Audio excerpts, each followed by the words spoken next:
Everyone, I am Anjali Soni, your maths educator. हम पढ़ रहे हैं थर्ड ईयर का paper first, that is real analysis. तो आइए स्टार्ट करते हैं। लास्ट वीडियो में हमने कवर किया था existence of limit for function of two variable और हमने उसके कुछ एग्जांपल्स भी देखे थे। आज की वीडियो में भी हम एग्जिस्टेंस से रिलेटेड ही एग्जाम्पल करने वाले हैं, बट उसका पैटर्न लास्ट एग्जाम्पल से थोड़ा सा अलग है। तो आइए स्टार्ट करते हैं एग्जाम्पल 1 के साथ। देखिए इस एग्जाम्पल में हमें क्या करना है, इस एग्जाम्पल में हमें शो करना है कि इस फंक्शन की लिमिट एग्जिस्ट नहीं करती है। अब फिर से कौन सा क्वेश्चन आ चुका है जहां लिमिट एग्जिस्ट नहीं करती, हमें ये शो करना है। अब यहाँ एप्सिलॉन डेल्टा डेफिनेशन वाला मेथड काम नहीं आएगा। यहाँ कौन सा मेथड काम आएगा? पाथ वाला मेथड आएगा, जो हमने लास्ट वीडियो में सीखा था। अगर आपने लास्ट वीडियो नहीं देखी है तो मैं आपसे रिक्वेस्ट करती हूँ कि आप पहले लास्ट वीडियो देखिए, तभी आपको आज की वीडियो समझ में आएगी, नहीं तो आप बिल्कुल भी लिंक नहीं कर पाएंगे। और अगर आप इस वीडियो को लास्ट वीडियो देखने के बाद देख रहे हैं तो आपको सब कुछ बहुत अच्छे से समझ आएगा। तो प्लीज आप पहले जाकर लास्ट वीडियो देखिए ताकि आप पिछले क्वेश्चन से इस क्वेश्चन को लिंक कर पाए। देखिए लास्ट वीडियो में जो हमने क्वेश्चंस किए थे वहां हमें कहां तक पहुंचना था? वहां हमें 0 0 तक पहुंचना था, ओरिजिन तक पहुंचना था।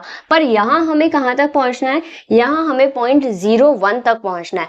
जब 0 0 तक पहुंचना था तो मैं कौन सी लाइंस कंसीडर कर रही थी? y mx लाइन कंसीडर कर रही थी, पैराबोला कंसीडर कर रही थी। पर अब मुझे कहां तक पहुंचना है? अब मुझे 01 तक पहुंचना है। 01 तक मुझे y mx और पैराबोला नहीं पहुंचा सकता। मुझे यहाँ तक कौन सा पाथ पहुंचाएगा? अगर मैं एक ऐसी लाइन लूं जो कि x एक्सिस के पैरेलल है तो वो मुझे यहाँ तक पहुंचा सकती है। अब मुझे अगर इस पॉइंट तक जाना है तो मैं एक ऐसी लाइन जो negative direction of x axis से ला रही हूँ वो मुझे पहुंचा देगी, और एक ऐसी लाइन जो positive direction of x axis से ला रही हूँ वो भी मुझे पहुंचा देगी।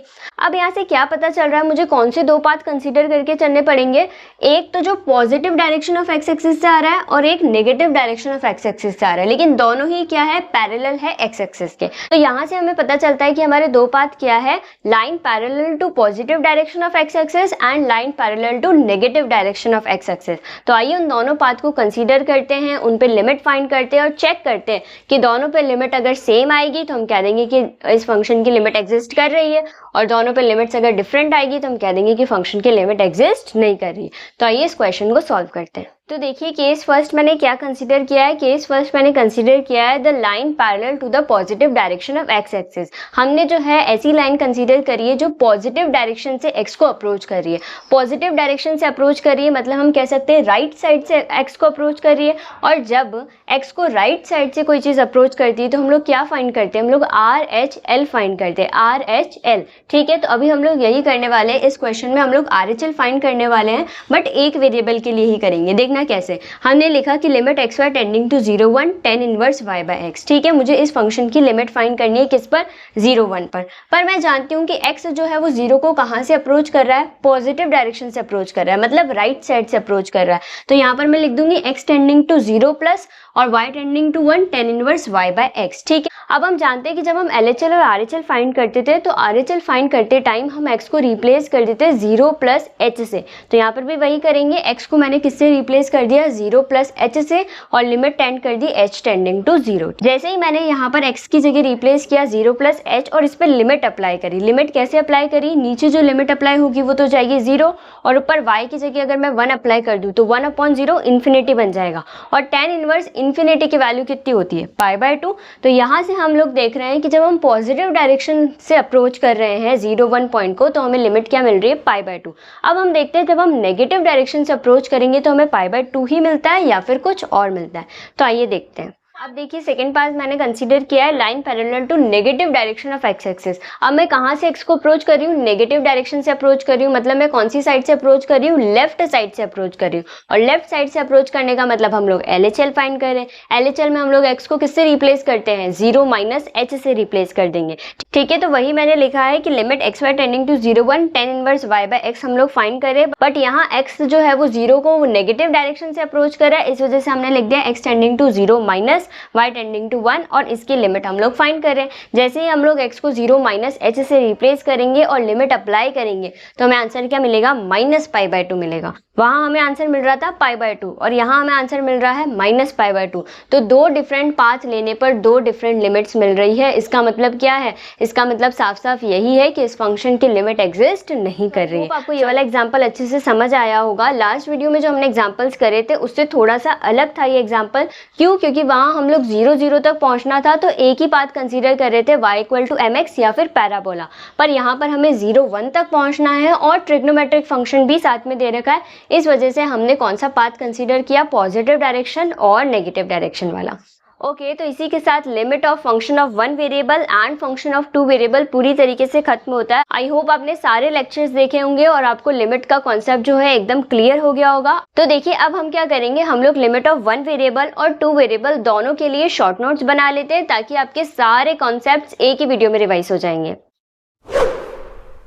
देखिए ये जो शॉर्ट नोट्स मैं आपको प्रोवाइड कर रही हूँ लिमिट के लिए, ये आपके लिए बहुत हेल्पफुल रहने वाले हैं जब आप क्वेश्चंस को सॉल्व करेंगे। जब आप पूरा लिमिट चैप्टर पढ़ लेंगे और फिर आप इन शॉर्ट नोट्स को पढ़ेंगे तो आपके कॉन्सेप्ट्स एकदम क्लियर हो जाएंगे। आपको क्वेश्चन सॉल्व करने में कहीं भी कोई प्रॉब्लम नहीं आएगी, ये श्योरिटी मैं आपको दे सकती हूँ इस शॉर्ट नोट्स को पढ़ने के बाद। देखिए सबसे पहले मैंने वन वेरिएबल के लिए अलग बना दिए हैं और टू वेरिएबल के लिए अलग बना दिए, क्योंकि एग्जाम में क्वेश्चन ऐसे लिखा हुआ नहीं आएगा कि वन वेरिएबल का क्वेश्चन है इसके लिए आप ये वाला मेथड अप्लाई कीजिए, ये टू वेरिएबल का क्वेश्चन है इसके लिए आप ये वाला मेथड अप्लाई कीजिए। वहाँ आपको खुद का दिमाग लगाना होगा कि वन वेरिएबल के लिए है तो मुझे क्या प्रोसेस फॉलो करना है, टू वेरिएबल के लिए है तो मुझे क्या प्रोसेस फॉलो करना है, और यही कंफ्यूजन सबसे ज्यादा होती है। इस वजह से मैंने आपके लिए शॉर्ट नोट्स बनाकर आपका काम एकदम आसान कर दिया ताकि आपको कहीं भी कोई भी प्रॉब्लम नहीं आएगी। देखिए सबसे पहले फॉर वन वेरिएबल के लिए हमने क्या क्या पढ़ा था। सबसे पहले जो इंपॉर्टेंट टॉपिक्स है वही मैं यहाँ डिस्कस कर रही हूँ जो एग्जाम में पूछे जा सकते हैं, ठीक है। सबसे पहले हमने पढ़ी थी epsilon delta definition. One variable के लिए एप्सिलॉन डेल्टा डेफिनेशन क्या कहती है, for any epsilon greater than 0 there exist delta greater than 0 such that mod of fx minus L जो होता है उसे हम एप्सिलॉन से छोटा बताना होता है जब भी x माइनस ए का मॉड डेल्टा से छोटा होता है। वहां सिर्फ एक पॉइंट जो होता है x वेरिएबल वो सिर्फ a को अप्रोच करता है, वहां एक ही वेरिएबल होता है x। लेकिन जब हम फंक्शन ऑफ टू वेरिएबल पढ़ते हैं तो वहां दो वेरिएबल्स आ जाते हैं x और y, इसलिए वहां एप्सिलॉन डेल्टा डेफिनेशन में भी हम ये लिखते हैं कि x माइनस ए का मॉड भी डेल्टा से छोटा होगा और y माइनस बी का मॉड भी डेल्टा से छोटा होगा। आई होप आपको दोनों ही वेरिएबल्स के लिए एप्सिलॉन डेल्टा डेफिनेशन एकदम क्लियर होगी। नेक्स्ट हमने पढ़ी थी एग्जिस्टेंस ऑफ लिमिट। जब हमने वन वेरिएबल के लिए पढ़ा था तो हमने देखा था कि LHL और RHL दोनों इक्वल होने चाहिए, सेम लिमिट के बराबर होने चाहिए, तो हम कहते हैं कि उस फंक्शन की लिमिट एग्जिस्ट करेगी। और अगर ये दोनों इक्वल नहीं होते हैं तो हम कह देते हैं कि उस फंक्शन की लिमिट एग्जिस्ट नहीं करेगी। लेकिन जब हमने टू वेरिएबल के लिए एग्जिस्टेंस ऑफ लिमिट पढ़ा था तब हमने सीखा था मेथड ऑफ कंसीडरिंग पाथ। हमें डिफरेंट पाथ कंसीडर करने पड़ते हैं और उन दोनों पाथ पर अगर लिमिट की वैल्यू सेम आती है तभी उस फंक्शन की लिमिट एग्जिस्ट करती है। अगर दोनों पाथ पर लिमिट की वैल्यू डिफरेंट आती है तो हम कह देते हैं कि उस फंक्शन की लिमिट एग्जिस्ट नहीं कर रही है। तो ये दो इंपॉर्टेंट कॉन्सेप्ट वन वेरिएबल के लिए भी है और टू वेरिएबल के लिए भी है। फिर हमने वन वेरिएबल के लिए कुछ थ्योरम्स पढ़ी थी और उनके प्रूफ्स भी पढ़े थे और उसके शॉर्ट नोट्स मैंने आपको उस वीडियो में ही प्रोवाइड कर दिए थे जहां मैंने आपको थ्योरम पढ़ाई थी। तो आप लोग उस वीडियो में जाकर थ्योरम को एकदम अच्छे से क्लियर कर सकते हैं।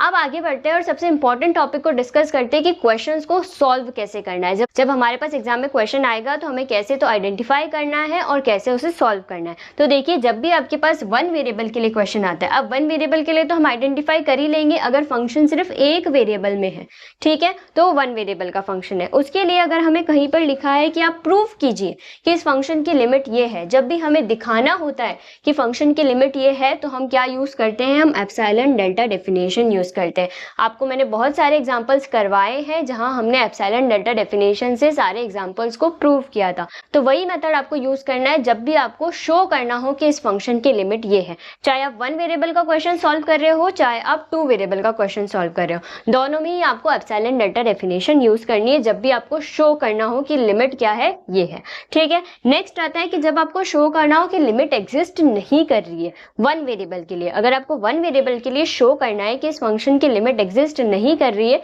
तो आप क्या फाइंड करेंगे, आप LHL फाइंड करेंगे, आप RHL फाइंड करेंगे। आप देखेंगे कि दोनों क्या आएंगे, बराबर नहीं आएंगे, तो आप कह देंगे कि इस फंक्शन की लिमिट एग्जिस्ट नहीं कर रही। तो ये सारा खेल था वन वेरिएबल के लिए। वन वेरिएबल के लिए दो ही टाइप के क्वेश्चंस पूछे जाते हैं, एक जब हमें दिखाना होता है कि उस फंक्शन की लिमिट ये है तो हम लोग एप्सिलॉन डेल्टा डेफिनेशन यूज कर देते हैं, और दूसरा जब हमें दिखाना होता है कि लिमिट एग्जिस्ट नहीं कर रही है तो हम LHL RHL फाइंड कर लेते हैं।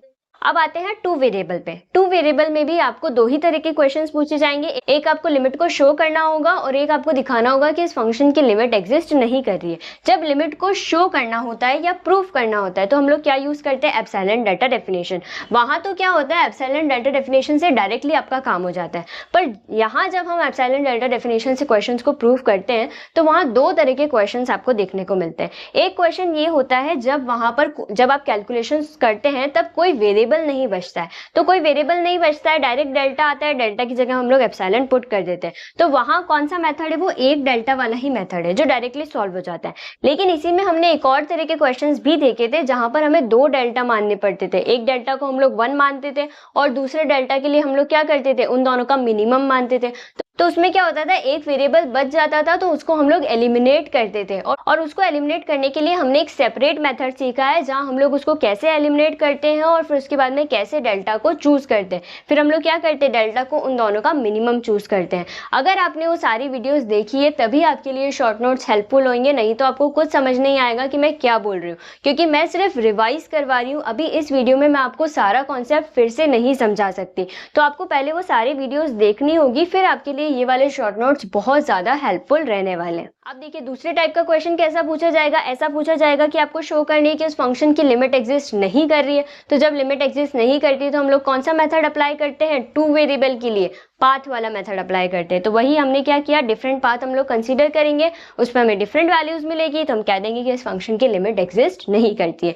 बस इतना सा ही है आपका लिमिट, चाहे वो 1 वेरिएबल के लिए हो या 2 वेरिएबल के लिए हो। दो ही तरह के क्वेश्चन पूछे जाते हैं, या तो शो करो लिमिट ये है या फिर शो करो कि एग्जिस्ट नहीं कर रही है। उसके सारे ही मेथड्स मैंने यहाँ पर आपके साथ डिस्कस कर लिए। अब आपको लिमिट ऑफ 1 वेरिएबल और 2 वेरिएबल से रिलेटेड कोई भी प्रॉब्लम आती है तो आप लोग मुझसे कमेंट में पूछ सकते हैं, मैं आपको बहुत अच्छे से समझाने की कोशिश करूंगी। ओके, आज की वीडियो में बस इतना ही। नेक्स्ट वीडियो से हम लोग स्टार्ट करने वाले हैं continuity, so stay tuned for the next video. Thank you.